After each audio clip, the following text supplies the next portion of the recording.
And welcome into the Y'all Show. Jon Rawl with you here. And we're all about the South here on the All Southern program we call Y'all. And we're going to go to Memphis town. I guess we're going to go there. The forthcoming album for this next guest is called Memphis Loud. He's Victor Wainwright. He is a Grammy nominated blues and boogie-woogie artist. And he's on with us right now on the Y'all Show. Welcome into the Y'all Show, Victor. Thank you, John. I really appreciate it, brother. I'm looking forward to talking with you today. Well, I know that you got the album Memphis Loud, and do you live in the Memphis area? I do, man. I've been living in Memphis for about 15 years. I was born and raised in Savannah, Georgia, so I know all about y'all. Yes, you do. You're right there on the coastal empire of Georgia, and That's low country. you actually kind of played off of your Savannah heritage, I think, early on with some of your nickname or something like that. That's right, the piano from Savannah. That's right. My granddaddy gave me that name. That's right. All right. Well, I'm looking forward to learning a lot more. Again, we're talking with Victor Wainwright. Congratulations on the Grammy nomination. Oh man, thank you. That was literally a dream come true. You know, we were on the legendary rhythm and blues cruise. We parked as soon as the boat, the cruise ship parked. We jumped on a plane and flew to the Grammys, and it was definitely a lifetime experience, once in a lifetime experience. I mean, just unbelievable thing. I stood in line with guys like Weird Al Yankovic waiting on a hot dog. I mean, it was just really bizarre. Now, what was your exact nomination for? Contemporary Blues Album of the Year. Okay. And that was for Victor Wainwright and The Train, which was a self-titled, our first release as that band. And you're a Grammy nominee, so I guess somebody else won. Who the heck beat you out? The Fantastic Negrito, and that would be the second time he won. And he had a great album out. There was a lot of good nominees that year, so it's all right. We went over there with not expecting anything, just but to live the experience and to celebrate with our friend Danielle Nicole and other nominees. Okay. Well, you mentioned your grandfather, and music and the style of music, I think, is a Wainwright tradition. Tell me a little bit more about the Wainwright musical background. Yeah, my grandfather played the piano, and my dad played the drums or guitar, depending on what he needed. My grandfather needed in the band at the time, so my dad played drums or guitar, and my uncle played bass. And man, we had it's a big family affair. Everybody was involved, so I grew up right in the middle of it all. Immediately carrying amps and pianos and guitars, whatever I could carry. And eventually got into the business. Now they knew how hard the business was, and actually, they wanted me to have an education. So early on, they told me, look, we don't want you only playing music. We want you to decide on what you want to do. We want to decide on an education and get yourself a college degree. So pretty early on, they said do that, and they said, what do you want to do? And I said, well, I don't know why I picked this, but I said I want to be an air traffic controller. So there started my journey from Savannah to Memphis, and it's kind of a long story, but to make it shorter, I went to school in one of the only places that you can go to learn air traffic control, and that's in Daytona Beach, Florida, at Embry-Riddle Aeronautical University. And after 5 years of being down there, the FAA called me and said, we're going to station you in Memphis, Tennessee. They kind of tell you where they're going to put you, and they just happened to say Memphis. So I said, sure, of course, and I ended up in Memphis. Now, needless, as time went on, eventually I found myself torn between air traffic control and the lights of Beale Street, and needless to say, Beale Street won. Here I am playing music. Yeah, Embry-Riddle is certainly a very prestigious college, so congratulations on that education there. Thank you, my friend. Talking with Victor Wainwright, air traffic controller turned blues and boogie-woogie artist. And if you don't mind, if this isn't too painful for you, could you give us a little sample of air traffic controlling here on the Y'all Show? Sure. There's not a whole lot of it going on right now, but it would go something like November 2323, turn left heading 030, descend and maintain 4,000, blah, blah, blah. It goes on like that. Okay. Well, I bet you've seen more than your fair share of FedEx planes if you worked at that Memphis airport. Oh, yeah. I worked at Memphis Center, so FedEx was going in and out all the time. All right. Well, again, you made that transition coming to Memphis. The Lord must have sent you to the beloved city. And ultimately, what was it that led you to say, I think I might want to try this music thing in addition to being an air traffic controller? Well, even when I was down at Embry-Riddle in Daytona Beach, going to college, I of course had my own little bands. There was no stopping that. I had to keep playing music, and congruent with getting my education and eventually moving to Memphis, I still wanted to have bands. I still wanted to put out music, and I was even putting out little CDs and stuff all along. So it didn't take much. Basically, what it was scheduling. I couldn't stay out all night and play music and wake up on a morning early shift to do air traffic control and do my job well. So I eventually had to make a choice, and music won. All right. Now, you started your first, you've had a couple of projects here. When was your first record, if you want to call it that? When did it come out? 2005, I believe. Okay, 2005. And along the way, you've done touring all over the world, I assume? Oh yeah, all over the world. Sometimes on some years we were entering up to near 300 traveling dates a year. Hmm. The majority of the year we were touring. As years have gone by and as we've done well for ourselves, we've tried to select more and more premiere dates and less just on the road dogging it. But we still tour a whole lot, about 150 touring, about 150 shows a year. Okay. Talking with Victor Wainwright here on today's Y'all Show. Talk with a Southern accent, and he is a blues and boogie-woogie artist. Okay, Victor, most of us kind of know what a blues artist is. You're going to have to help us with this definition of boogie-woogie. Boogie, oh, that's easy enough. That's just basically the transition, what was right between blues and genuine rock and roll. Guys like Jerry Lee Lewis and Little Richard and people that you've heard play a lot of piano, obviously made piano music famous in that regard, leading their own band. Blues piano has always been an accompaniment instrument, so meaning guys like Pine Top and Otis Spann and people played behind other artists like Mm-hmm. Muddy Waters or Howlin' Wolf. Eventually, piano kind of came to the forefront. Guys like Pine Top Perkins recorded Pine Top's Boogie Boogie, and it became famous. Now, even before that, though, there was a whole bunch of story about boogie woogie being prevalent and rent parties and eventually in large theaters and became a thing. Jazz enthusiasts sort of turned their nose up at it, and but it's always a slightly faster than normal pace, and it's faster than a shuffle. It kind of gets your mood up, it kind of makes you happy, and it's just cool, man. When you hear a piano player play boogie woogie, you basically hear a whole band. So the left hand is playing the bass, your right hand's playing syncopated rhythm, sort of like a train, and it just gets this feeling like you're listening to an entire band. The piano has a benefit of being a percussion instrument too, so you hear these hammers striking these strings in a particular rhythm and a pattern, and it really sort of matches your heartbeat, if not speed it up a little bit and get you running. Hmm. Talking with Victor Wainwright here on today's Y'all Show, and I heard you mention the great Pine Top Perkins, and if you know him, I bet you, Victor, since you're a smart fella, you probably are up on your blues and roots music history. I'd like to think so. Okay, so go ahead. Who are some of your icons, the people that you have tried to, listen to and maybe be inspired by? Well, Pine Top surely was one. Otis Spann is one too. But there's a lot of guys. I wasn't just inspired by blues music. I grew up listening to a lot of guys like Jerry Lee. I sat on my dad's shoulders when I was about 5 years old, and I have a very fond memory of going to Jerry Lee Lewis concerts. And you live about Nice 20 and miles cool. from him. Have you seen him? I have. I've met and seen him multiple times. Okay, good. Yeah, I mean, just an iconic, joyful player, in my opinion. Really go to his shows and really feel great. And I just try to emulate that a lot as well with high energy boogie woogie.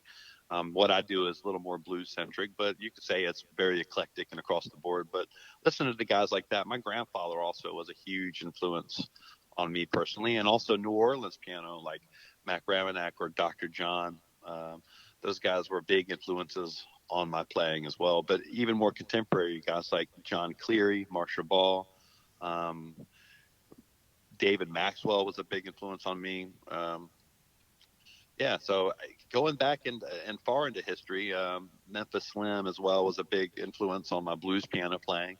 But there's just counts. There's just countless names I can throw out there, but those are some of the biggest ones. I'm pretty sure I'm right on this. I think Memphis has a connection to a guy named Elvis Presley. Did he have any kind of influence on you? Well, sure, man. My dad and grandpa loved Elvis, man. I have a fond memory of watching them react to Elvis records and cover Elvis songs, you know, and I would get in there and try to play some piano on it as well. I love Elvis, man. I think that he was an amazing entertainer and brought a lot of joy to a lot of people. Yeah. Well, we're glad that you have this style that really I haven't. Maybe there's some out there, but you have a unique style, and you're one of our own. We're claiming you since you're from Savannah originally, Well, and come now, on, let's do it. and that. I need more people. Yeah. Well, okay. We're trying on that, and we're going to try even more. You've been a Grammy nominee. We're going to get you that darn Grammy award real All soon. right. And one way we're going to do that is through Memphis Loud. That is your forthcoming project that was That's right. scheduled for May 22nd. And with all this virus stuff going around, I'm sure you're going to tell me that may change. Yeah, it may change. You know, believe it or not, it was originally scheduled for April 24th, Oh, and that got moved to May 22nd. And there's just no telling. Right now, we're just doing what the rest of the country is doing, and that's being responsible and trying to stay socially distant and all those things. I'm not exactly on the road at the moment, but we're trying to do what we can to play our part and not get out there and draw big crowds like we normally do, and that hurts, but it'll get back to normal, and we'll put out the CD, and if it don't, we'll put out the CD either way so people can go and enjoy all this new music. We're gonna need something to listen to. well, this album is called Victor Wainwright and The Train. So, Victor, if you don't mind, brag on The Train for a moment. So those are my guys that I've been in the studio with and on the road with for many years now. My touring band that I'm able to record. And not a lot of people can say that they tour with the same band that they record with, but the Train is a very special unit of veteran musicians like myself. Somehow we've been able to stick together and stay on the road now for the drummer and I have been playing together for over 10 years. So we really know each other and we really respect each other and play off each other almost as an instinct at this point. We've been playing together for so long and it really gives something special. Also, I can bring anything to these guys and they're not scared. I can take stuff way from outside the box and bring it in, which is what we did with Memphis Loud. We just left no corner of roots music unturned. So you're going to hear a lot of cool, eclectic approaches to traditional sounds, which I love twisting and turning those knobs a little bit and coming up with new ways of approaching the same music, much like Muddy Waters did when he first plugged his guitar into an amplifier. Guys like Blind Lemon and Robert Johnson, guys that came before him, they were like, what is this guy doing? I mean, they were sitting there still playing their acoustics. Muddy plugged it in, amplified it like Elmore James, and much like B.B. King when he first came out with this big band and everything, they were like, this, what is this? It was something new. And what I'm trying to do is the same thing. I like to take the traditional music and twist it a little bit to make it contemporary and new and still a whole lot of fun and still touching on all the parts, your heart and soul and your boogie woogie bone and everything else. The songs on this album are fun, but you've got one I know that tugs at the heartstrings, I think, a little bit. Disappear. Tell me about this Oh, yeah. amazing song and how you came about this. Well, thanks, man. I mean, that song is really, there's a couple songs on the album, Disappear is one of them, that I really, all funniness aside, we decided to take a serious tone with and deliver straight from the heart. And that's one of them. Disappear is about loss.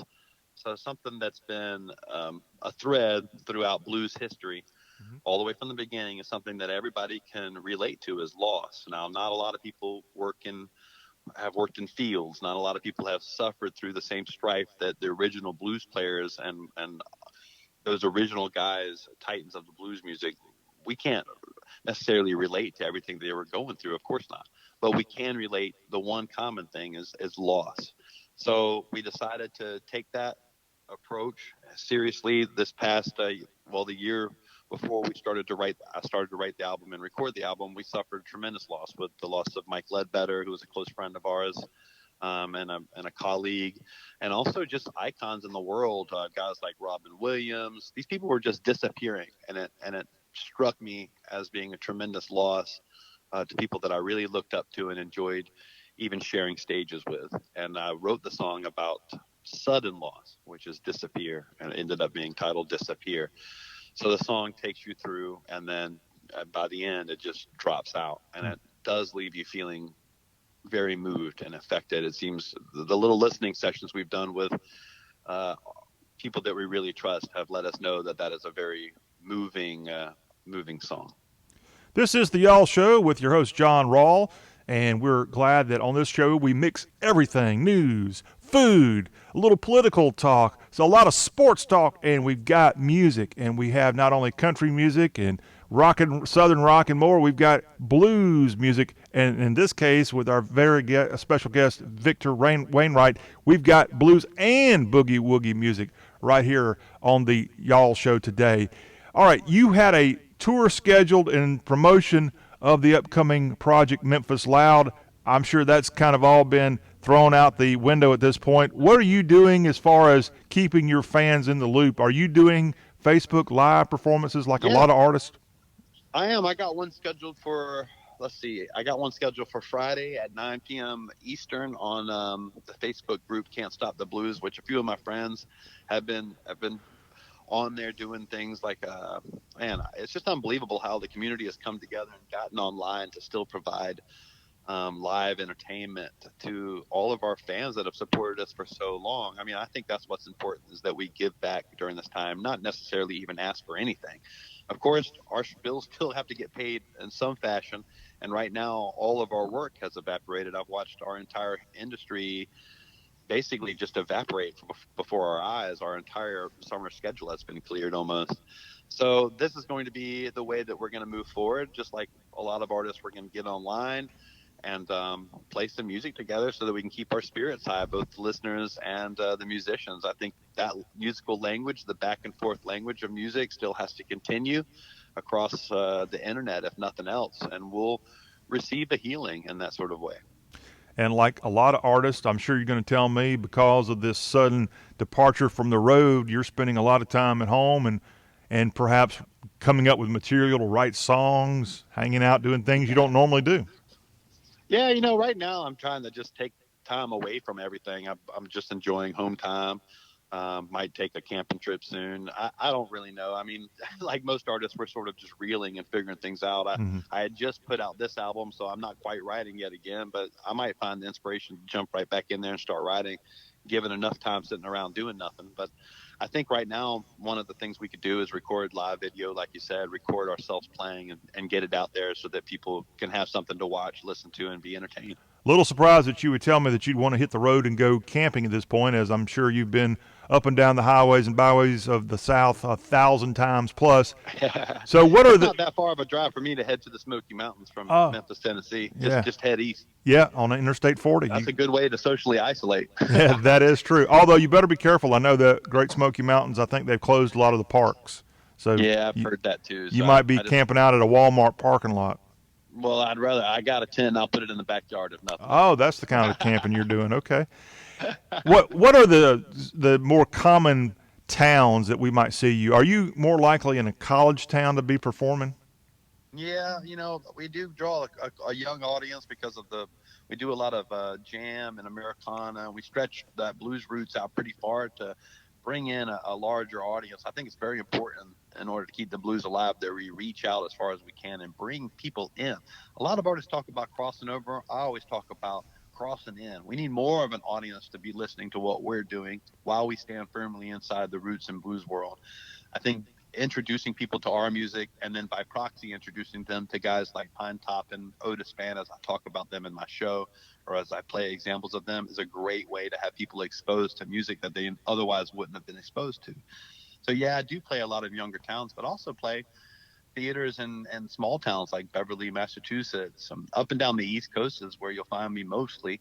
It's hard to get over to the West Coast that much, but I do go over and do the big blues bender. Seems like I've been doing that yearly, and headed over to the West Coast here and there. Sacramento, we have a date later on this summer.